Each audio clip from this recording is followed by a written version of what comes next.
They had brought him in shackled, thick black restraints humming with a soft blue energy, biting into his wrists with every twitch. The chamber was too bright. The floor reflected the light like polished bone, and the faces of the Galactic Council stared down from a crescent-shaped throne. Cold eyes, ancient eyes, eyes that had judged countless species before him. Commander Elias Wren, born on a dust-ridden colony on the outer edges of the Sol system, stood alone. A single human.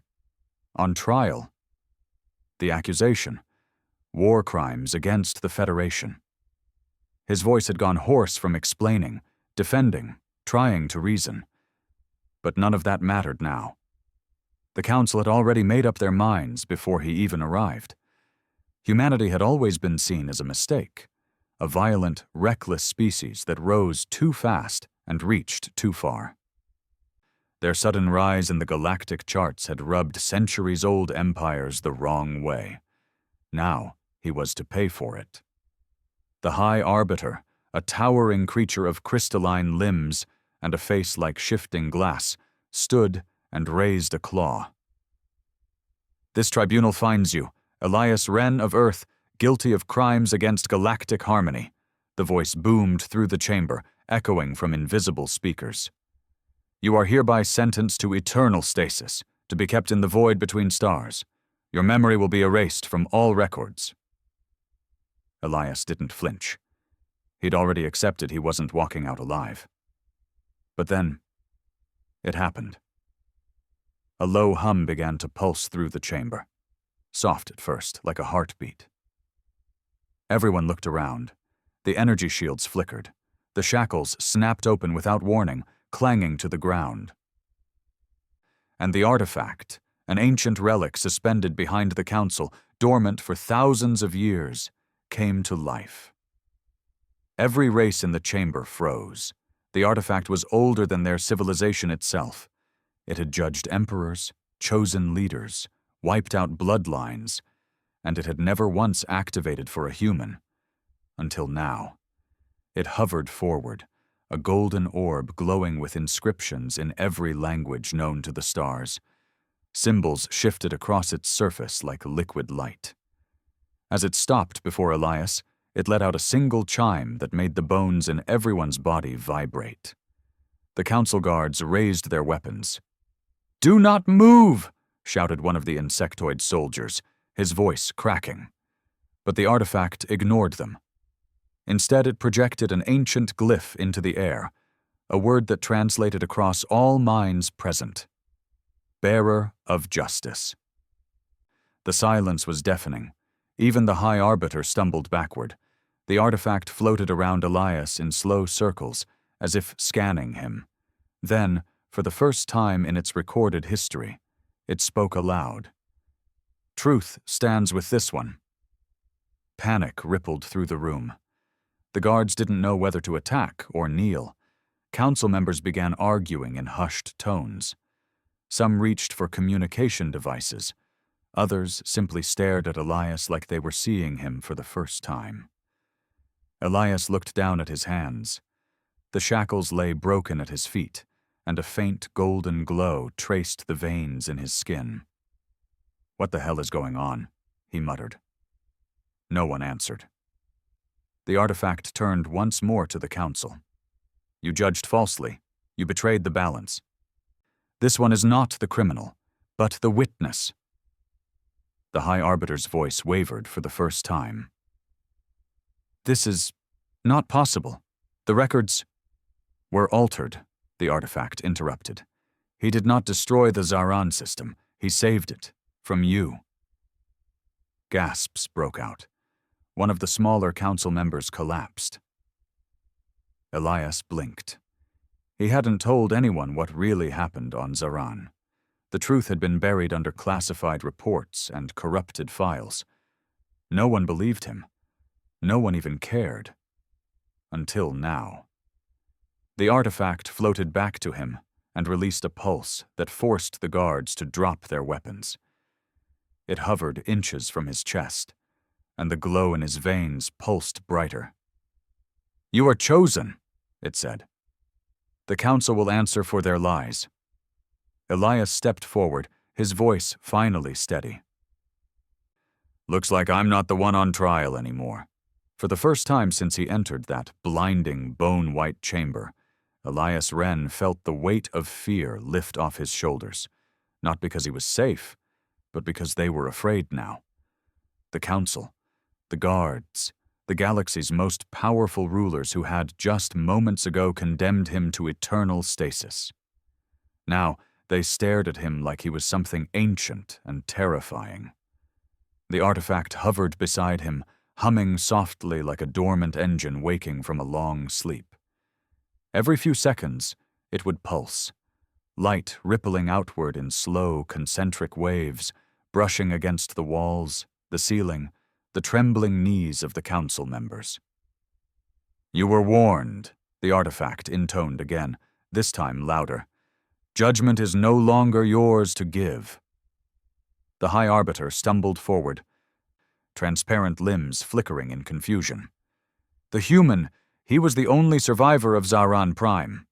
All evidence pointed to sabotage, mass death. He admitted he planted explosives. I admitted I destroyed a weapons facility to stop an illegal cleansing, Elias snapped, the fury bubbling from years of being silenced, framed, and forgotten. I saved civilians while your shadow operatives were cleansing entire districts in the name of resource stability. You knew the truth and buried it. The artifact turned to the Arbiter and projected an image mid-air, an explosion tearing through a central tower, screams echoing in hundreds of languages. Children, families, human aid workers, all running from drone strikes, all marked as collateral in the Council's cold logs. The chamber fell silent again. Nobody dared speak. Elias stepped forward, closer to the elevated thrones. You declared me guilty based on doctored evidence, because it was easier to blame a human than to admit one of your own ordered genocide. Enough, hissed one of the council members, a slithering lizard-like ambassador from the Dralith Syndicate. His skin shifted to red, a sign of rage in their culture. This artifact is faulty. Human technology may have corrupted it. The artifact's glow flared in response. This is the same species that once worshipped fire, the artifact said. They built gods from the soil and then outgrew them. They waged war, yes, but they also learned to break cycles. Your kind has committed 1,000 genocides and called them necessary regulation. Do not speak of corruption. Gasps and murmurs echoed again. Even Elias was stunned into silence by the artifact's defense of humanity. The High Arbiter sat down slowly. What happens now? Elias looked around the chamber. The shields that once caged him were gone. The guards stood unsure, twitching nervously, hands hovering over triggers but unwilling to fire. Something had shifted, not just in this room, but across the entire political ecosystem of the galaxy. The Council's authority, unquestioned for centuries, was now being challenged by something they couldn't silence or destroy. I want the files unsealed, Elias said. Every report from the Zaran system, every Black Op order, every name signed to it. That's impossible, the Arbiter said. The artifact pulsed again. A second projection lit the chamber. Dozens of files, holographic images of council meetings, intercepted communications. Orders signed and sealed by the very members present. The signatures glowed like burning embers. You can lie to the galaxy, the artifact said, but not to me. A scream came from the far left of the council ring. One of the insectoid members, the same who pushed hardest for Elias's execution, dropped to his knees as the artifact floated toward him. No, wait, he begged, mandibles clattering. I didn't authorize the cleansing, I only approved funding. The artifact stopped above him and projected a memory from his mind, pulled out like a thread from an unraveling cloth. A meeting, a discussion, Laughter as human casualties were discussed in numbers and graphs. Then silence. The council member's body stiffened. In seconds, his form turned gray. Dust crumbled into nothing. Elias took a step back, stunned. "What the hell was that?" "Judgment," the artifact said. More guards entered the chamber now, responding to silent alarms. Heavily armed, armor-clad enforcers of the Galactic Peace Division. They surrounded Elias in a wide arc, weapons raised. The artifact floated between them and him. "Stand down. This human is now under my protection. Any attack on him is an attack on balance." "Bullshit," growled one of the captains, a three-eyed brute from the Raqqa Legion. "This is a human trick. He's using ancient tech to—" Before he could finish, the artifact blinked, and the entire room shook. It wasn't just the chamber. The entire council station orbiting the neutral star near Ardos 6 trembled like a wounded beast. The lights flickered. Emergency sirens flared in every language. Outside, the space beyond the windows shifted. Elias turned to look and nearly choked. A fleet, but not one that belonged to any known galactic force. These ships were older, black as obsidian, angular, silent. They hung in the void like waiting executioners. "They come," the artifact whispered. "Those who watched, those who you thought long gone." "What are those ships?" Elias whispered.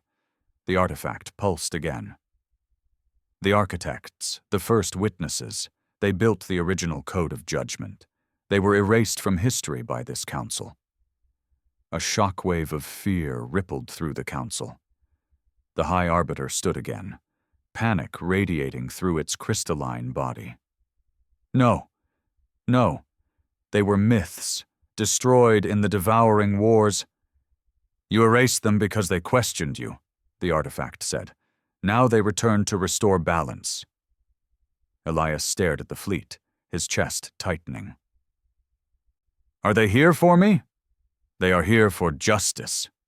The doors to the chamber slammed shut. No one left. No one entered.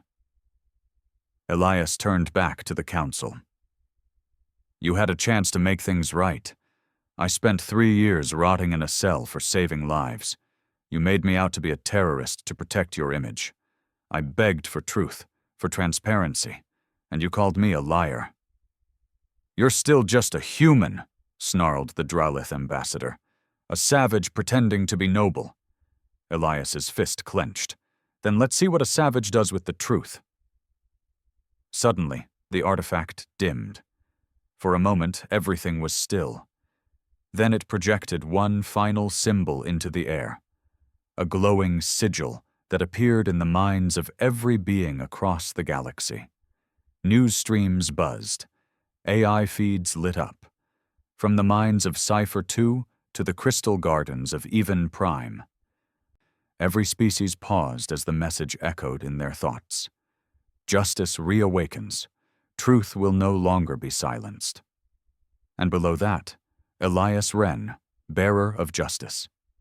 The artifact turned to Elias once more. "You are not done. This was merely the first ripple." "Ripple of what?" "A reckoning." Behind them, the doors finally opened again.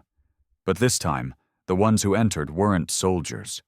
They were civilians, reporters, diplomats, survivors from Zeran. People who had been silenced, people who had suffered. They marched into the chamber without resistance. The council had no more control. Elias stood tall. "If this is the reckoning, then let's start with the names on those files." They came in waves, first the journalists, then the diplomats, and finally, the ones Elias hadn't expected. Survivors. Some had burns still healing under their garments. Others limped from wounds never fully treated. A woman with no arms bowed her head to Elias as she passed him, whispering a broken thank you. A child walked clutching a device that projected the image of a brother lost in the bombing of Zaran's Sector 9, where Elias had last been seen dragging bodies out of rubble while drone fire rained from above. The council chamber was no longer sacred. The illusion of its divine impartiality had been shattered. Now it was just a room where crimes had been buried beneath white walls and empty words. The artifact floated above the center, its light dimmed but still pulsing like a living thing. The symbols along its surface shifted slowly, like they were rewriting history. One truth at a time. Elias stood in the center of it all, unsure if he was leading a revolution or being carried by one. A voice broke the silence. It was soft, female, and trembling. "I was there," she said. Everyone turned. She stepped forward, a Zarani civilian with yellowed eyes and scorched markings on one side of her face. Her voice carried the weariness of someone who had tried for years to forget the images that never stopped playing behind her eyelids. "I was there when the purge started. We were told to evacuate Sector 12 because of an energy leak, but there was no leak. There were drones and fire and bodies on the streets. People screamed, but no one came, until he did." She pointed at Elias. "I watched him carry 3 children out of a burning school. I watched him shoot down 2 of your drones." She turned to the council. "He tried to stop it. We didn't even know his name." "But we knew he wasn't one of you." The chamber was dead silent again. Elias swallowed the lump forming in his throat. Another voice, this time an older man, limping heavily. "I gave a statement to your investigators," he said, glaring at the council. "You edited it, made it sound like I was confused, like trauma made me misremember. But I remember just fine. Ren was there before your peace division even arrived.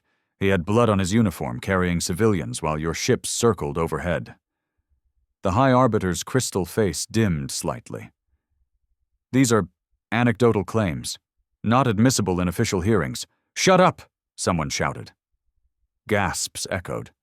No one had ever spoken to the High Arbiter that way. Not openly, not inside this room.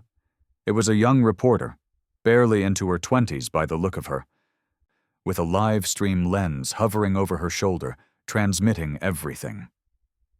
"You think the galaxy still cares about your hearings?" she asked, stepping toward the center. "You sentenced a man to eternal stasis based on fabricated evidence. And now the artifact, the only impartial relic every species agrees is incorruptible, has exposed your lie. You don't get to speak anymore. You get to answer." Elias took in the moment. These weren't soldiers. These weren't warriors. These were ordinary people speaking up. It was louder than any weapon.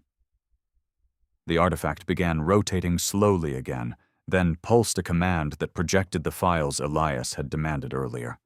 Classified orders, internal memos, payment trails, authorization logs. The dam had broken. One particular file floated above the others, glowing brighter. A voice recording. "Operation Ashfall approved," a voice said. Elias recognized it. It was the Draelith ambassador who had accused him earlier. "Eliminate the destabilizers in Zaran. Collateral risk acceptable. Spin it on human interference if possible. Ren is a liability. If he survives, silence him." The ambassador's face turned a sickly shade of green. "That's forged. That voice could be verified," the artifact said. "Multiple timestamps. Origin authentication confirmed."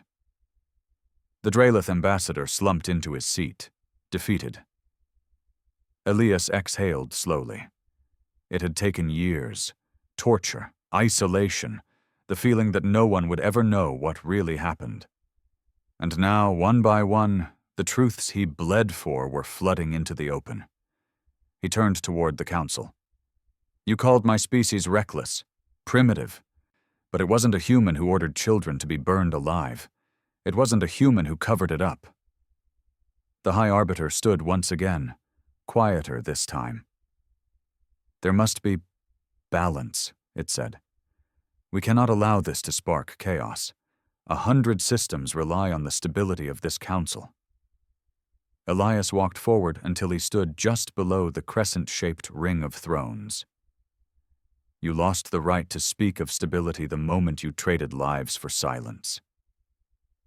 For the first time, he looked not at the council, but at the civilians, the reporters, the survivors gathered below. Justice doesn't begin in a chamber. It begins when people stop accepting the lie. That's what they did. That's what I'm doing now. The artifact pulsed again, brighter than before. Designation confirmed, Catalyst. New symbols lit up across its surface, and then, without warning, a surge of energy burst from it like a shock wave. Everyone froze. The holographic projections turned into a map of the galaxy. One by one, systems began lighting up. Elias stared, mouth slightly open. What is this? The artifact's voice filled the air. Nodes of injustice, unresolved purges, suppressed uprisings, buried war crimes, truths sealed by this council over the last 400 years. More systems lit up, red points glowing across the galaxy like infected wounds. Holy stars, one of the journalists whispered. The artifact turned toward Elias again. You are the bearer of justice. The decision to pursue reckoning lies with you. Will you ignite the chain? Elias blinked. Chain? A reckoning across systems, one by one. Their voices will rise if you give the order. You carry the seal. The choice is yours. He looked at the faces in the room. Survivors, truth-tellers, people who'd had their stories silenced because power didn't care about pain. And then he looked at the council, still seated, still trying to process the fact that their control was evaporating with every second. If he said yes, he knew what it meant. Chaos, revolt, uprisings in systems that had simmered for decades under the weight of lies. It would tear down entire regimes. The galaxy wouldn't go back to normal. And maybe that was the point.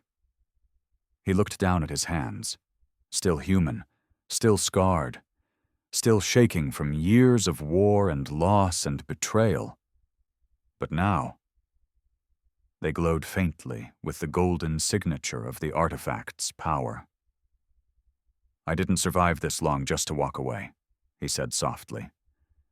Then louder, light the first chain. The artifact pulsed once more, and the galaxy map zoomed in on a system marked Vel-Trin 7. A new projection appeared, images of political prisoners, executions masked as public health actions, missing journalists, blacked-out regions of communication. The people of Vel-Trin had been silenced for 30 years, and now their screams were about to become impossible to ignore. The artifact pulsed again, brighter than ever. Across the galaxy, signals flared. News streams lit up.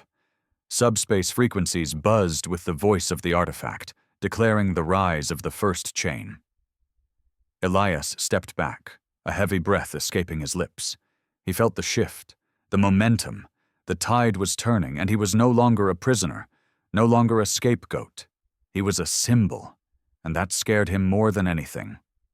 The High Arbiter slumped in silence, and one by one, the other council members began to remove their ceremonial insignias. They knew. Their era was ending. The doors to the chamber opened again, this time not for diplomats or guards, but for people, ordinary people, citizens from Vel-Trin, from Zaran, from systems Elias didn't even recognize. They had heard the call. The bearer of justice had spoken. And they came, not to beg, not to cry, but to take back what had been stolen. They came like a storm held back too long. Vel-Trin 7 lit up first, just as the artifact had shown. Within a day of the chain being triggered, rebel broadcasts began piercing the council's blackouts. Underground networks emerged, organized, furious, armed with truth, and finally with something to fight for. And Elias watched it all unfold not from a command center, not from a throne, but from the corridor of a space station still reeling from the death of silence. He sat alone, hands clasped between his knees, eyes fixed on a translucent monitor showing fragmented feeds of the uprising. A woman on Veltrin, dressed in ragged robes, stood on the wreckage of a government building with a projection of Elias hovering beside her. "We were told justice was a myth, that the system could not be changed, but look at this face." She pointed at his image. "This man was buried alive by them, and he rose. So will we." Elias leaned back, breath shaky. He never asked to become a symbol. He just wanted to survive, to tell the truth. But the artifact had given his pain a voice louder than warships. "Bearer of justice," came the artifact's smooth voice from behind. "The second chain is ready." Elias turned. The orb floated in the air, inscriptions along its shell glowing in new languages, shifting symbols from hundreds of species. It never rested. It never slept. "I thought we were waiting," Elias said quietly. "Veltrin's barely had a full day. We should see what happens before—" "Injustice waits for no balance," the artifact replied. "Each delay allows another lie to take root. Second chain, Zythian belt." Elias winced. Zythia. He remembered that one. A massive ring-world system that the Council had once declared fully democratic. But everyone knew their elections were run by AIs built and trained off Council data models. Votes that weren't approved disappeared. Dissenters were reclassified as malfunctions. He looked again at the swirling galaxy map. More red pulses were appearing. "Zythia," he murmured. "Do they have leaders?" "3 factions, all corrupt, 1 insurgent cell, waiting for a signal." "And they'll act if I trigger the chain?" The artifact floated closer. "They already are. They just need a name to rally under." Elias stood, the weight in his chest building again. He wasn't leading armies. He was lighting matches, and yet he felt like he was holding a galaxy full of dynamite. The door behind him opened with a hiss. It was Commander Tari Solon, former Peace Division turned whistleblower, now acting as Elias's reluctant advisor. A towering woman with pale skin veined with silver and one mechanical eye that always made her seem half a second ahead of everyone else. "Council just issued a formal denouncement," she said, tossing a holopad onto the bench beside him. "Called you a rogue terrorist backed by alien tech. Said the artifact's malfunctioning." Elias gave a humorless smirk. "Let me guess. They're still using my face to scare people into obedience?" "Exactly. Except now it's backfiring." She tapped her wrist, and a new feed projected above them. It showed a children's protest on Draven Station. Kids, barely 12, holding signs drawn with markers on recycled metal sheets. "Truth has a name, Elias Wren." "Draven used to be a Peace Division stronghold," Solon added. "Now even the kids want you to burn the system down." Elias exhaled hard. "I don't want to be a messiah. I just want the truth to matter again." Solon's mechanical eye whirred softly. "Then keep doing what you're doing. Truth's never had teeth this sharp before." The artifact pulsed again. "Shall I activate Zythia?" Elias nodded slowly. "Do it." Within moments, new chains lit up on the map. 1,000 screens began broadcasting footage the Council had buried for decades. Labor camps disguised as youth academies, executions in the name of algorithmic reform, the silencing of historians who dared question the Council's origin myth. And Elias's name glowed in the corner of every broadcast. He didn't sleep that night. Or the next. Each day brought new transmissions. Some were triumphant, entire planets declaring independence, leaders stepping down under pressure from their own people. Others were darker. Massacres, blackouts, full-scale suppression. The Council hadn't given up. They were pushing back hard. And then came the message that made Elias feel something crack inside his chest. "Zaran resistance," Solon said, walking in with her usual cold expression. But her voice was off. Quiet. Almost uncertain. "What happened?" Elias asked. She handed him a file. It wasn't a report. It was a plea. A video transmission, smuggled out of the remnants of Zaran Prime. A teenage girl, no older than 17, stared into the lens with blood on her face and the sounds of explosions behind her. "They're rounding us up again," she whispered. "Same drones, same lies, but this time, we have your name. We know the truth. Don't let them bury us again." "Please!" The feed cut out halfway through her sentence. Elias sat frozen. She was just a child. Like so many he'd carried out of the rubble years ago, the room around him blurred. It felt like Zaran all over again. The smoke, the screams, the helplessness clawing at his ribs. "I want the Zaran chain lit now," he said. The artifact hovered, almost solemnly. Zaran was the origin point. Its return will spark full rebellion. "I don't care. Light it." A second passed, then a third. The artifact pulsed. The star map zoomed in. Zaran glowed red, then gold. And in the next hour, a wave swept across the system. Old resistance fighters emerged from hiding. Civilian networks jammed council frequencies. Civilians hacked into drone networks and turned their own oppressors' machines against them. Even exiled soldiers returned, not to fight for the council, but to bury it. And through it all, Elias's name spread like wildfire. Bearer of justice. Hours later, he stood in front of the massive windows of the artifact chamber, watching the distant fires of revolution flicker in the stars. Solon stood beside him, quiet for once. "You should prepare yourself," she said. "For what?" "For what happens when you win." Elias glanced at her. "You think that's possible?" She nodded. "And I think the galaxy's not ready for it. The Council was a monster, sure, but it was an organized one. When it dies, chaos comes next, and people will look to you to control it." He turned back to the stars. "Then maybe I shouldn't win." "Too late," she said. "You already are." The door opened again. This time it wasn't a report or a broadcast. It was the artifact. Its hum was quieter now, softer. "You have lit 3 chains," it said. "The 4th is ready." Elias's voice was tired. "What's the 4th?" The artifact didn't speak. Instead, it projected a face into the air. Elias's breath caught. It was a woman, human, early 40s, gray streaks in dark hair, deep eyes Elias hadn't seen in almost 7 years.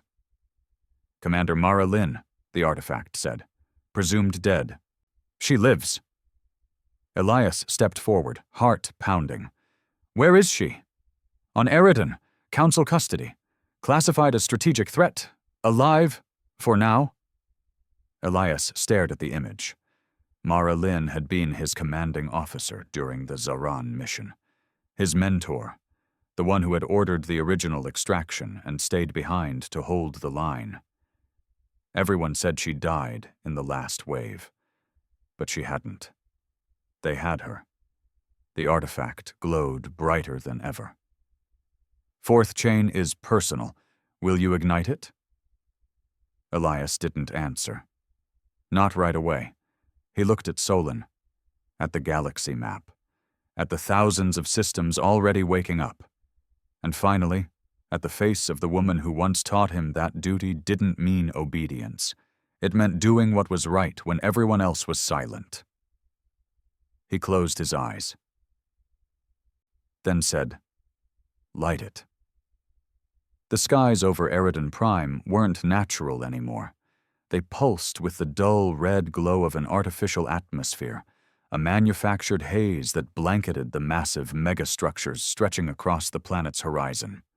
Corporate temples, data tombs, prison towers designed not to rehabilitate, but to erase. It was a graveyard of memory, and deep beneath its surface, in a facility marked only as Vault 0, Mara Lynn was alive. Elias Wren stood aboard the Scourlight, a commandeered stealth cruiser built by ex-council engineers now defected to the cause. It drifted silently above Eridan's upper stratosphere, cloaked by experimental tech stolen during the Zethian chain revolt. He stared at the live feed on the holoscreen, the blinking red beacon that marked Vault Zero's location. She was really there. Mara Lynn confirmed. "Cell block G2, said the artifact, floating beside him in the command deck.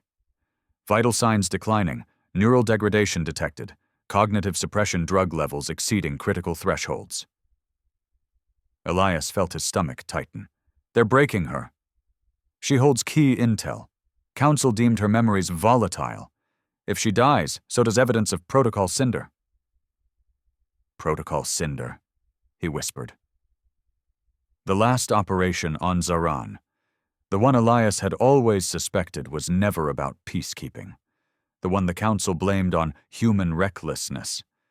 If Mara remembered what really happened, it could bury the Council once and for all. Solon stood near the viewport, arms crossed, already suited in tactical gear. "She's the last loose end," she said, "and they're keeping her buried for a reason." "Then we dig her out," Elias said. Behind them, the crew moved silently. Humans, Varnan defectors, even 2 synthetics liberated from Council drone colonies. Not a traditional army. But it didn't have to be. This wasn't a war. It was a rescue. The artifact hovered into the center of the room, emitting a soft pulse. "Eridan is shielded," it said. "My influence is limited below level 5. You will be on your own past that depth." "We planned for that," Elias said. "Just get us inside." Solon smirked. "Infiltration window opens in 47 seconds. Better strap in." Elias sat in the jump cradle, pulling his harness tight. His heart was pounding harder than it had in any battlefield. This wasn't like lighting a chain from a distance. This wasn't strategy. This was personal. He was going down there for her, the one who stayed behind when everyone else ran, the one who told him when everything else collapsed. "If they ever take me, don't come for revenge. Come for the truth." He didn't know what he'd find in Vault 0, if she even remembered him. But none of that mattered now. The lights dimmed. The cloaking field adjusted. And then the scour light dropped them. They hit the atmosphere like a ghost. Silent, fast, invisible. The insertion pod carrying Elias and Solon sliced through the red haze without leaving a trace. Automated sensors blinked past them, blind to the craft's hacked transponder. They landed hard, deep in the industrial outskirts of Zone 6, a maintenance sector close to the underrails that led straight to the prison complex. Elias shoved the hatch open, the metallic air of Eridan stinging his nose. Chemical. Processed. Lifeless. The underrails stretched like black veins under the city. He turned to Solon, who was already activating the scrambler unit on her wrist. "You sure your contact gave the right codes?" Solon grinned. "He owed me a favor. I saved his daughter from a council extraction back on Veltrin. People are paying their debts these days." They moved quickly through the darkness, down rail tunnels, past abandoned worker bays, dodging drone patrols. The artifact remained linked to Elias's neural implant, its voice soft in his mind. "Security net will detect you in 8 minutes. Move fast." They found the elevator shaft leading to the lower tiers of Vault 0. Elias stared up the long column of silence, then looked down into the black below. "I hate these parts," he muttered. Solon grinned. "I don't mind them. Reminds me of my soul."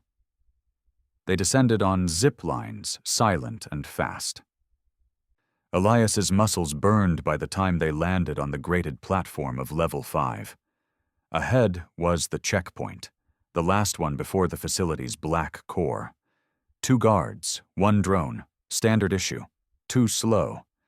Solon stepped forward with the elegance of a predator and took down both guards before either had time to scream. Elias neutralized the drone with a pulse round to the sensor node. They moved. Vault Zero's corridors were narrow, metallic, and deliberately dehumanizing. The walls were reflective and distorted, warping your face as you passed, like you were already fading. Elias's pulse hammered in his throat as they reached the access console. "I'll breach the system," Solon said, tapping rapidly on the cracked keys. "Find her cell. Get the suppression field down." Elias stood guard, his rifle aimed down the hall. Then, over his comlink, her name. "Mara Lynn, Cell G2, down corridor, left sector, code green confirmed." Elias ran. The hallway felt endless. He passed door after door, each labeled with numbers, each echoing with silence. Then he saw it. G2. The door was sealed with 3 locks. Each was biometric. "Artifact," he whispered.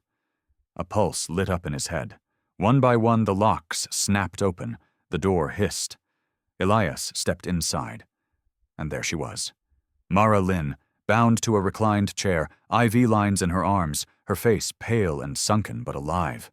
Her hair was streaked gray, her eyes barely open, lips cracked. But when she saw him, she blinked, and then a whisper.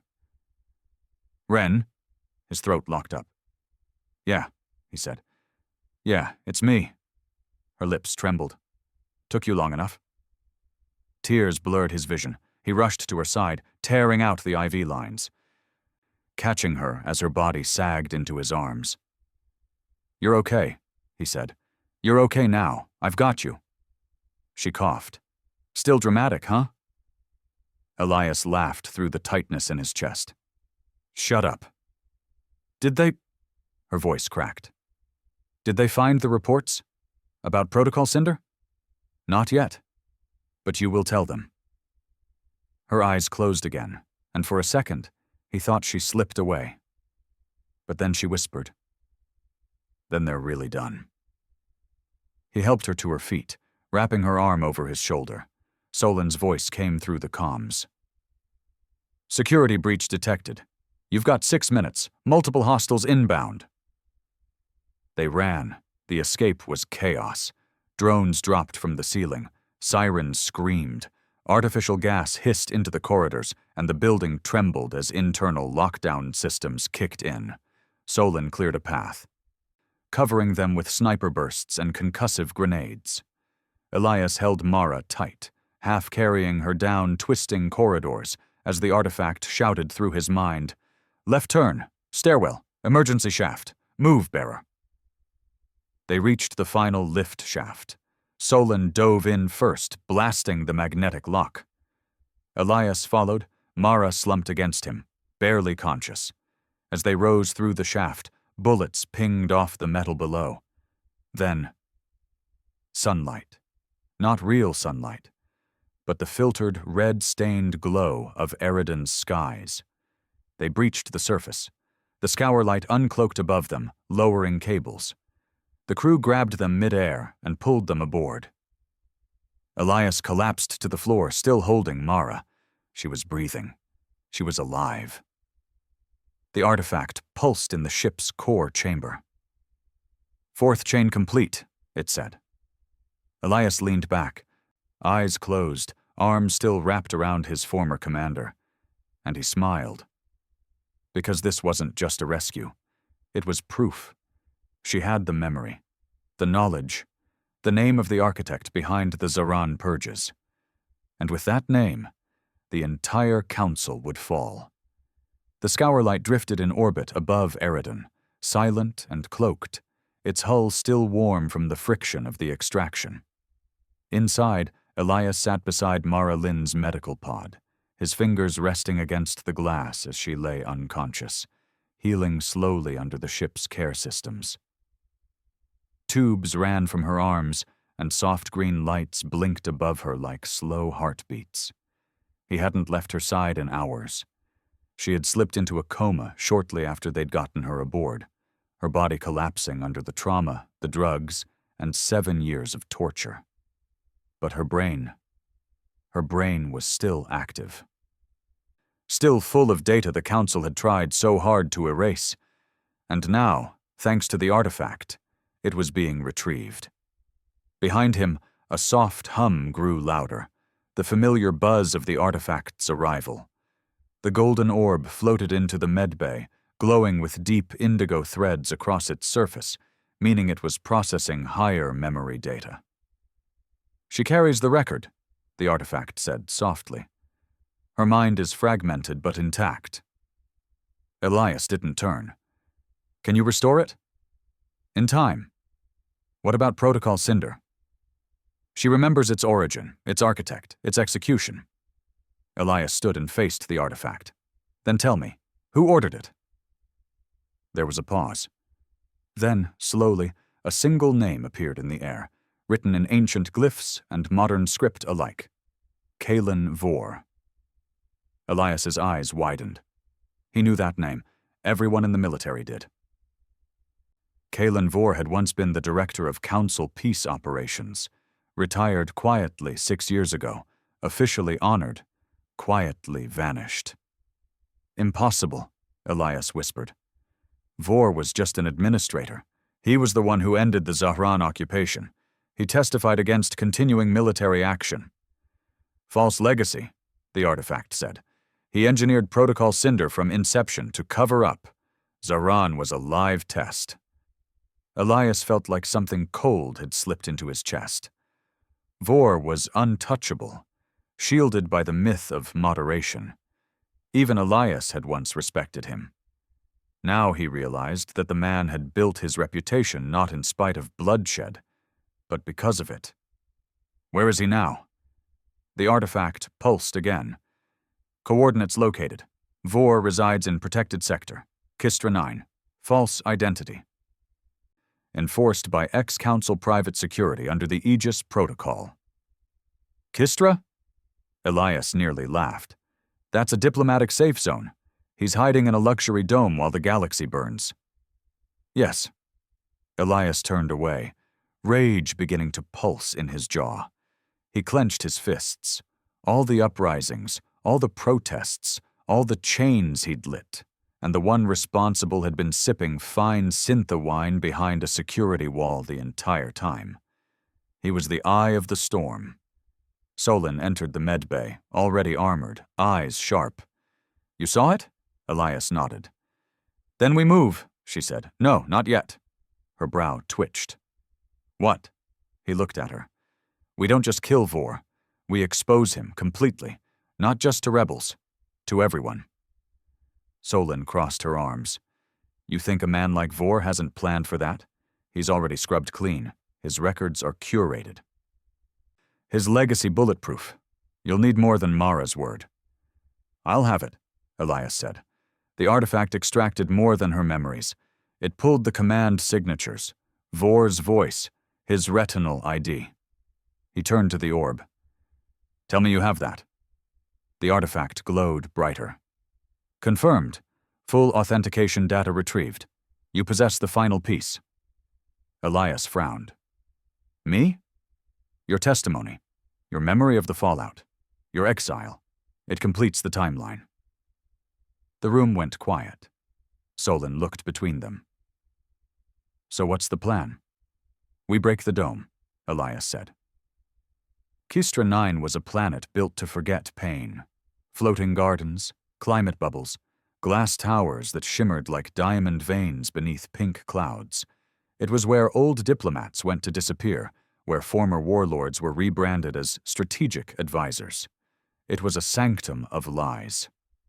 And at its core sat Vore's compound, an ivory spire tucked inside an artificial cliff overlooking a sea that never stormed. Guarded by drones, encrypted airspace, and ex-military contractors. The Scourlight didn't approach from orbit.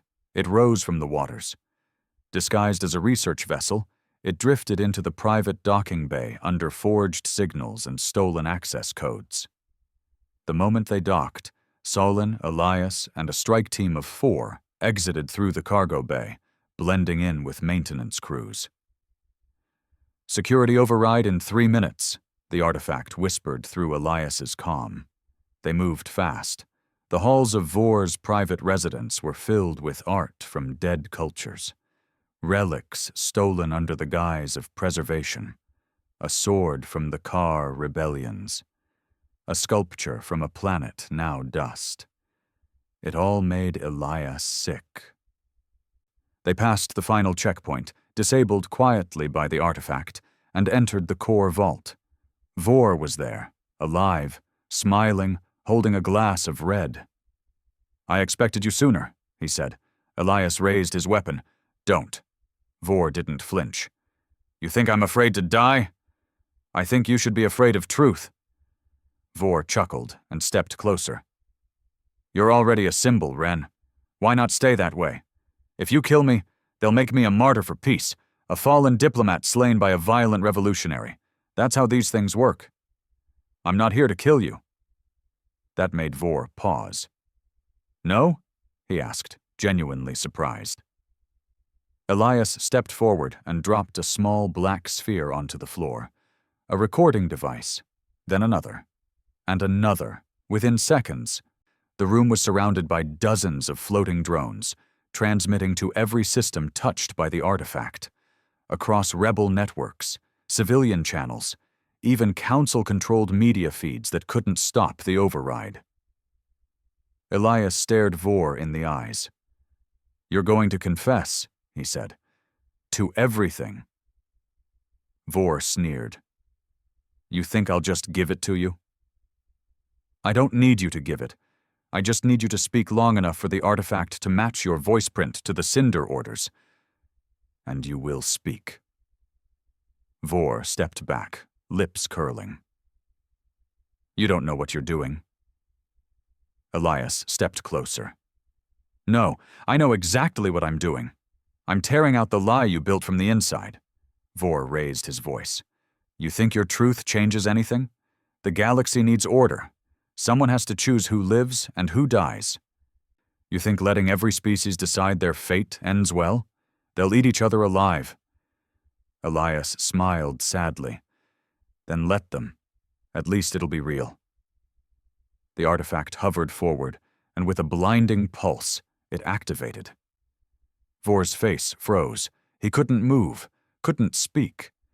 But his memories, those began projecting around the room. Zaran, Cinder, the meetings, the orders, his voice, his face, his signature on the purge, his smirk during the first field test. "Send Ren's team into Sector 9. Let the drones malfunction.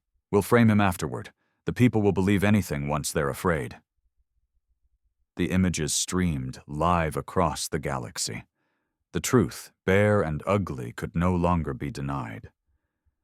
Vor tried to speak, but the artifact held him still. Then Elias leaned close. "You buried me," he said. "But you forgot one thing." He stood back. "I wasn't the only one with a shovel." The transmission hit the galaxy like a seismic wave. Across the inner systems, from the neon towers of Jorvan's Spire to the frozen slave colonies on Methral's moons, Kalen Vor's face lit up every screen. His voice echoed in thousands of languages, altered through automatic translation feeds as the artifact broadcast his confession in full. "I authorized Protocol Cinder. The Zaran system was chosen for population pressure. Control needed to be re-established. Elias Ren's unit was considered expendable. The death toll was regrettable, but necessary." It wasn't edited. It wasn't dramatized. It was raw mechanical playback, cold truth with no room for denial. Some tried. Council loyalists screamed falsification. Old regimes tried to jam the signal. But the artifact's reach now spanned millions of nodes, carried on data particles that wormed through firewalls like divine code. And within 6 hours, 11 systems declared total secession from Council rule. By the next day, 16 more joined. On New Savros, citizens tore down a monument dedicated to peacekeeper unity and erected in its place a crude sculpture, a broken council seal, beneath which someone had carved Elias's name in 8 different languages. But not all responses were celebration. In the Duratha trinary colonies, riots broke out between anti-council factions and old loyalists. Whole cities were engulfed in urban warfare, neighbor fighting neighbor. In Zarthos III, former Peace Division generals declared a new regime in direct opposition to the Justice Rebellion, claiming the galaxy was falling into chaos under Elias's name. And on Kistra IX, as the artifact's transmission ended and Vor's body was carried away by rebel enforcers, Elias stood in the silence of the now exposed compound, watching through the glass as his name once again became more than just a name. It was fuel, for hope, for rage, for vengeance. Solon entered the chamber, still dressed in black tactical gear, her face unreadable as ever. "It's done," she said. Elias didn't respond. "He's finished," she added. "His whole legacy, gone." He nodded once. But his chest didn't fill with relief. Just a heavier kind of silence. The kind that comes after the first wave of victory, when you realize there's another behind it, and another still. And each one carries a cost. The artifact hovered beside them, glowing dimly now. 562 sub-factions have declared open insurrection, it said. Council communications are collapsing. Regional militaries have split into 4 major alignments. Solon turned to Elias. "It's happening. Everything we hoped for. You cracked the spine." Elias stared at his reflection in the glass. "Then why doesn't it feel like we've won?" They returned to the scour light in silence. Mara Lynn was awake now. Barely. The medbay was quiet but alive, machines humming, fluid IVs pumping through her weakened body. She looked older, thinner and harder, but her mind was sharp, sharper than it had ever been.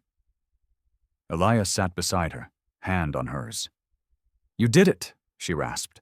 "Not alone," he said. She blinked slowly. "Vor's gone?" He nodded. Every lie stripped bare, across the galaxy. She coughed, a grim smile on her lips. "Good."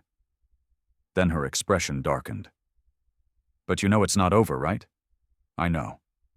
Because they don't just die when the truth comes out. They scatter, regroup, rebrand.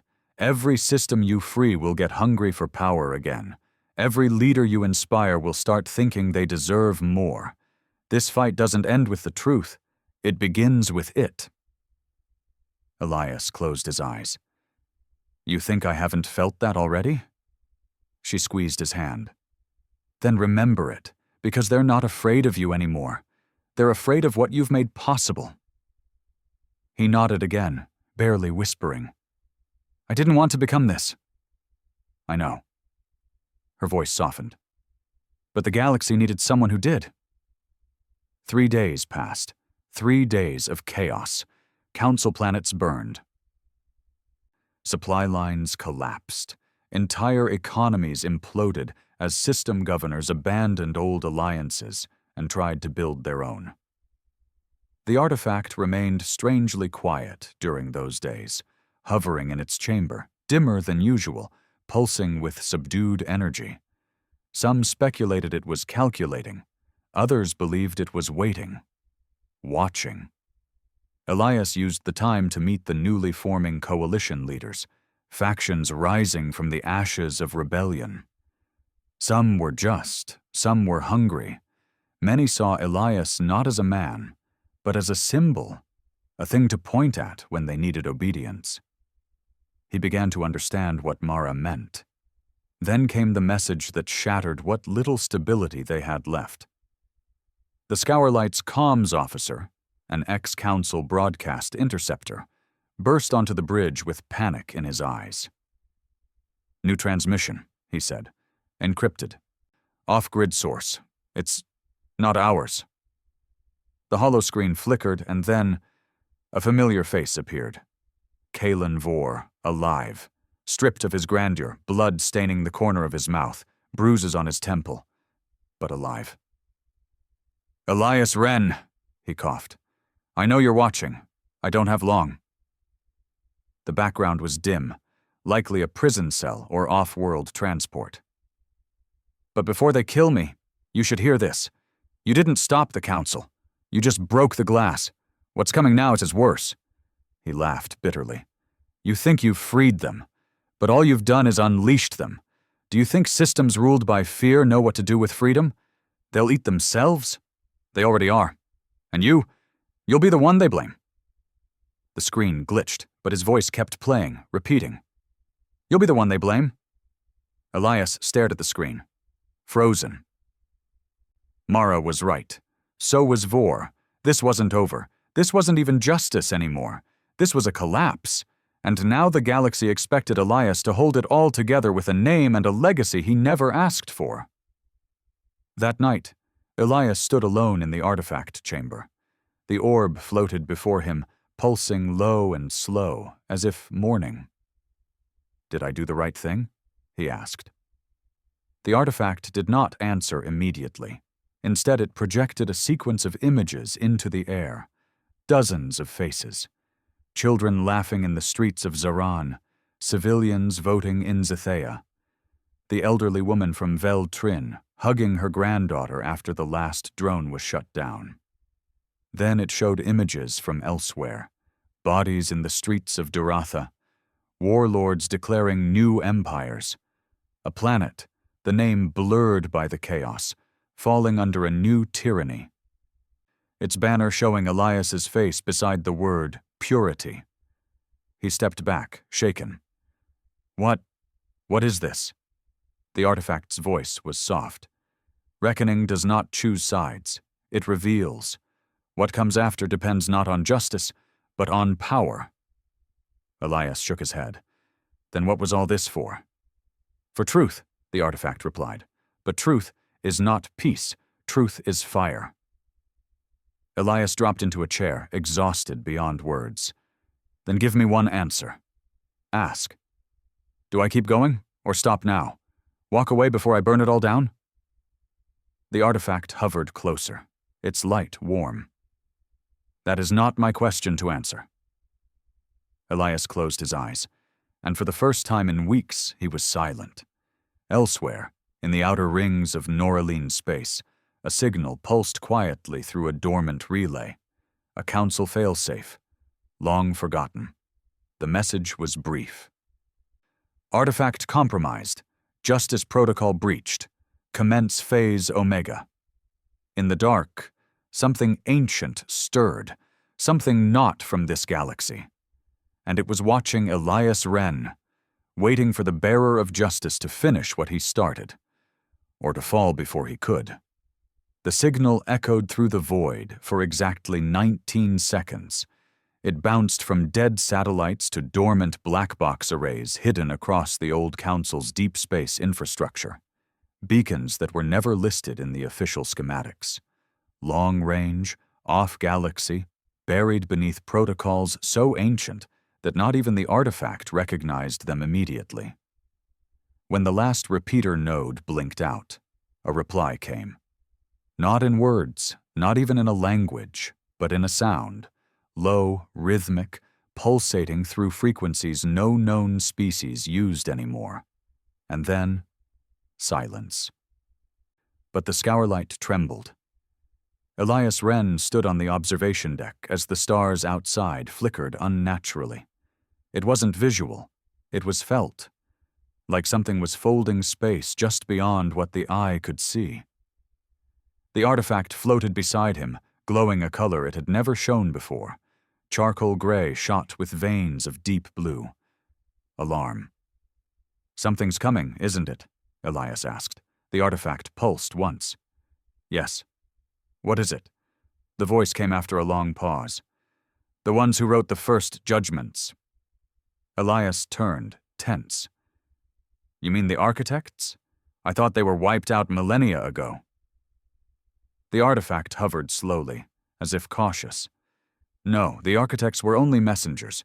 What comes now is older, beyond counsel, beyond rebellion. They once created the scales by which justice was measured, and they have awakened. He blinked. Because of me? Because of what the galaxy did in your name. Outside, several stars blinked and didn't come back. In the heart of the scour-light, Marilyn watched the ship's interface glitch, symbols appearing across data feeds she'd never seen before, bypassing every security layer. "These aren't ours," she whispered. Solon stood behind her, reading the screen. "What do they mean?" The symbols shifted, melted into recognizable glyphs. Judgment incomplete. Cycle unstable. Bearer must stand trial. Solon's eyes narrowed. "Trial? After everything?" Mara leaned closer, voice trembling. "Not just his trial. Ours." The artifact called for Elias alone. He stood in the chamber again. Just him, the ancient orb, and the truth he no longer controlled. "They're coming here," Elias said. The artifact pulsed slowly. "They have already arrived. Outside your space, watching, listening. What do they want?" "To determine if justice was truly served." Elias swallowed hard. "Then give them the recordings. Let them see Vor's confession. Let them see the chains, the systems we freed." "They have," the artifact said. "That is not what they seek." "Then what?" "You." A projection lit the chamber. Not a star map, but a spiraling display of cause and consequence. One decision branching into thousands. One truth leading to chaos, to rebellion, to executions, to new tyrants rising where old ones fell. And at the center of it all, Elias Wren. "You did not simply reveal the truth," the artifact said. "You ignited it. You became the fulcrum upon which power shifted. You broke the wheel.